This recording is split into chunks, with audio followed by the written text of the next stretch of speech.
তো hello guys, কেমন আছো তোমরা সবাই? আশা করি সকলেই ভালো আছো। তো আজ হচ্ছে 26শে জানুয়ারি। তো এই উপলক্ষে আমি চলে আসলাম আমাদের পাড়ার স্কুল, আমাদের আগের স্কুল মোল্লাক হাই স্কুলে। তো এখানে আসার পর দেখতে পেলাম পতাকা উত্তোলনের সময় প্রায় ঘনিয়ে এসেছে। তো এখানে পতাকা উত্তোলনের জন্য স্যার দাঁড়িয়ে আছে। তারপর আমরা এখানে সারিবদ্ধ হয়ে লাইনে দাঁড়িয়ে পড়ি। তারপর ফাইনালি এখানে পতাকা উত্তোলন পুরো কমপ্লিট হয়ে যায়। তো এখানে কিছুক্ষণ দাঁড়িয়ে থেকে আমরা এখন স্যারের বক্তব্য শুনব, যে প্রজাতন্ত্র দিবস হিসেবে আগের পূর্বপুরুষেরা কী করেছিল। ভারতের ইতিহাস পড়েছো, স্বাধীনতা সংগ্রামের ইতিহাস পড়েছো, 200 বছর ইংরেজ আমাদেরকে শাসন করেছে। আজকে যে প্রজাতন্ত্র দিবসের অর্থ কি জানো? প্রজাতন্ত্র মানে ভারতের প্রত্যেকটা নাগরিক স্বাধীনতার অধিকার, নিজের কথা বলার অধিকার, স্বাধীনভাবে সংবাদপত্র প্রতিষ্ঠানের অধিকার ইত্যাদি অধিকারের জন্য ইংরেজ সরকার আমাদেরকে সবকিছু কেড়ে নিয়েছিল। তার মানে কি, আমরা ভোট দিতে পারবো না, আমরা ভারতের নাগরিক হিসাবে কোনো সুযোগ সুবিধা পাবো না, এখন যেমন তোমরা স্কুলে পড়ছে বেতন ছাড়া, ইত্যাদি অনেক সুবিধা তোমরা আছে, নাগরিকের সুবিধা জানো। এই সরকার থেকে আজ পর্যন্ত সবটাই আমাদের গভর্নমেন্ট আমাদের। প্রথম দেশ স্বাধীন হওয়ার পর 1950 সালের 26শে জানুয়ারি এই দিনটিতে প্রজাতন্ত্র দিবস পালন করা হয়েছিল। ওই 1950 সাল থেকে এখনও পর্যন্ত 26 জানুয়ারি দিনটি প্রত্যেক স্কুল, কলেজ ও বিভিন্ন সরকারি ও বেসরকারি স্থানগুলিতে এই দিনটি পালন করা হয়। যে দিনটি আমাদের কাছে খুবই স্মরণীয়, গুরুত্বপূর্ণ একটি দিন। ভারতবর্ষের সম্পূর্ণ নাম হলো সার্বভৌম সমাজতান্ত্রিক ধর্মনিরপেক্ষ একটি রাষ্ট্র। এই প্রজাতন্ত্র দিবস একটি সার্বভৌম সমাজতান্ত্রিক ধর্মনিরপেক্ষ এবং গণতান্ত্রিক প্রজাতন্ত্র হিসাবে ভারতের প্রতিষ্ঠাকে নির্দেশ করে। এই দিনটিতে আমরা আমাদের ভারতবর্ষের স্বাধীনতা সংগ্রামী নেতাদের আত্মত্যাগকে স্মরণ করি এবং সম্মান করি। তো অনেকক্ষণ হাঁটার পর আমরা এখন চণ্ডীবাড়িতে চলে আসলাম। চণ্ডীবাড়িতে আসার পর আমরা দেখতে পারি গাড়ির রেলি বের হয়।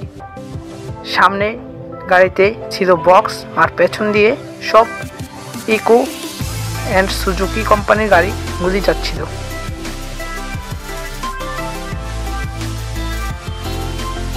আর এখানে অযোধ্যাটা কি বলে দেখো, ডিটি স্কুল থেকে দুজন ফটো তুলতে আসছিল, কইছি তারা তো ফার্স্ট প্রাইজ চলে এয়ারপোর্ট তো আবার একটা বাইক।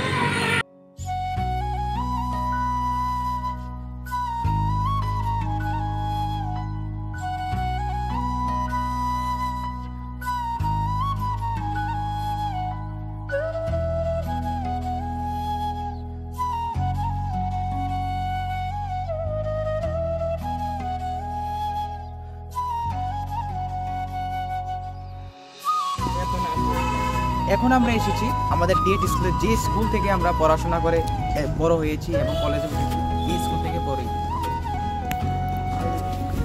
আর এই স্কুলে আমিও এখন পড়ছি। এই ক্লাসগুলোতেই আমরা পড়াশোনা করতাম, ক্লাস করতাম। প্যারেড, যে সৈন্যদের যুদ্ধে রওনা হওয়ার আগে জনগণকে দেখানোর জন্য প্যারেড করা হয়েছিল। প্যারেড শুরু হওয়ার ঠিক 90 মিনিট পরে প্যারেড শেষ করা হয়। এই প্যারেডই এখন আমাদের স্বাধীনতা দিবস ও প্রজাতন্ত্র দিবসে দেখানো হয়। যে প্যারেড করার পর আমাদের মধ্যে অন্যরকম একটি ফিলিং আসে। এই প্যারেডের টিমে 21 জন ছাত্রছাত্রী ও বিভিন্ন ছেলে মেয়ে একসাথে অংশগ্রহণ করে। ছেলেদের দল আলাদা হয়, মেয়েদের দল আলাদা হয়। এই প্যারেডে যারা জয়ী হয় তাদেরকে ফার্স্ট, সেকেন্ড, থার্ডের পুরস্কার দেওয়া হয়। পুরস্কার হিসেবে ট্রফি দেওয়া হয়। তারই হোয়াটসঅ্যাপে স্ট্যাটাস দেয় যে দেশের প্রতি ভক্তি জাগাও, কিন্তু যে দেখো তারাই বসে আছে, এই দেখো তারাই বসে আছে, তারাই একটা সময় স্ট্যাটাস দেয় যে দেশের প্রতি ভক্তি জাগাও, ঠিক তারাই স্ট্যাটাস দেয়।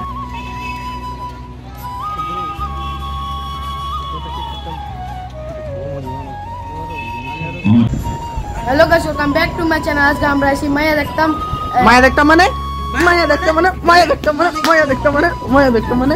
ভিডিওটা কেমন হয়েছে কমেন্ট বক্সে জানিয়ে দেবে। আর চ্যানেলে নতুন এসে থাকো, চ্যানেলটাকে সাবস্ক্রাইব তো করবেই। এটা হলো দিনের রাতের সিনটা দেখো।